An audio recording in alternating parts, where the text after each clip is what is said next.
नमस्कार दोस्तों, स्वागत है आपका हमारे चैनल साइंटिफाई पर। आज हम एक बेहद रोमांचक और अद्भुत विषय पर चर्चा करने जा रहे हैं। न्यूरोसाइंस और ब्रेन कंप्यूटर इंटरफेसेस, या सरल शब्दों में कहें तो हमारे दिमाग की विज्ञान और वह तकनीक जो हमारे दिमाग को सीधे कंप्यूटर से जोड़ सकती है। सोचिए, अगर आप अपने दिमाग से ही किसी मशीन को नियंत्रित कर सकें बिना किसी फिजिकल इंटरफेस के, क्या यह साइंस फिक्शन जैसा नहीं लगता? लेकिन दोस्तों, यह अब केवल कल्पना नहीं रही, विज्ञान ने इसे हकीकत में बदल दिया है।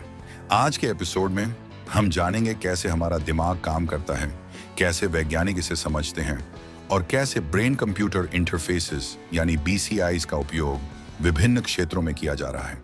चलिए सबसे पहले समझते हैं कि न्यूरोसाइंस क्या है। न्यूरोसाइंस हमारे नर्वस सिस्टम का अध्ययन है, खासकर हमारे दिमाग का। हमारा दिमाग इस ब्रह्मांड की सबसे जटिल संरचनाओं में से एक है। इसमें लगभग 96 बिलियन न्यूरॉन्स होते हैं। न्यूरॉन्स वो विशेष कोशिकाएं हैं जो हमारे दिमाग और शरीर के विभिन्न हिस्सों के बीच सूचनाओं का आदान प्रदान करती हैं।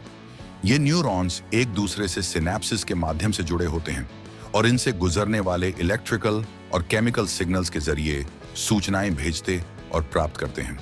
अब सवाल ये उठता है कि वैज्ञानिक हमारे दिमाग का अध्ययन कैसे करते हैं।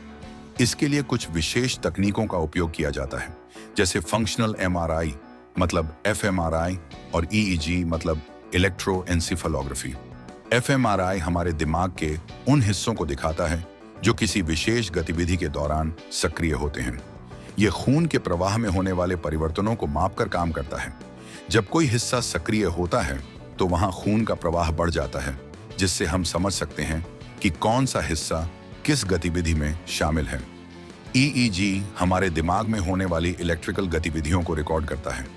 ये एक टोपी की तरह होता है जिसमें कई इलेक्ट्रोड लगे होते हैं। ये बहुत तेज है और इसे पहनने वाले को कोई नुकसान नहीं पहुंचाता। अब आते हैं हमारे मुख्य विषय पर, यानी ब्रेन कंप्यूटर इंटरफेसेस या BCIs पर। BCIs वो तकनीक है जो हमारे दिमाग के संकेतों को सीधे कंप्यूटर या किसी अन्य मशीन में अनुवादित करती हैं। इसे समझने के लिए सोचिए कि आप अपने दिमाग से ही अपने कंप्यूटर के कर्सर को हिला रहे हैं या एक रोबोटिक हाथ को चला रहे हैं। BCIs ऐसा ही कुछ कर सकती हैं। ये हमारे दिमाग के संकेतों को पढ़कर उन्हें एक ऐसे फॉर्मेट में बदल देती हैं जिसे कंप्यूटर समझ सके। BCIs के काम करने का तरीका बहुत रोचक है।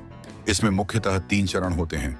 सिग्नल कैप्चरिंग, सबसे पहले इलेक्ट्रोड का उपयोग करके हमारे दिमाग के संकेतों को कैप्चर किया जाता है।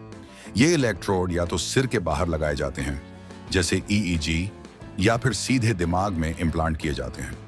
सिग्नल प्रोसेसिंग, इसके बाद इन संकेतों को प्रोसेस किया जाता है ताकि उनमें से उपयोगी जानकारी निकाली जा सके।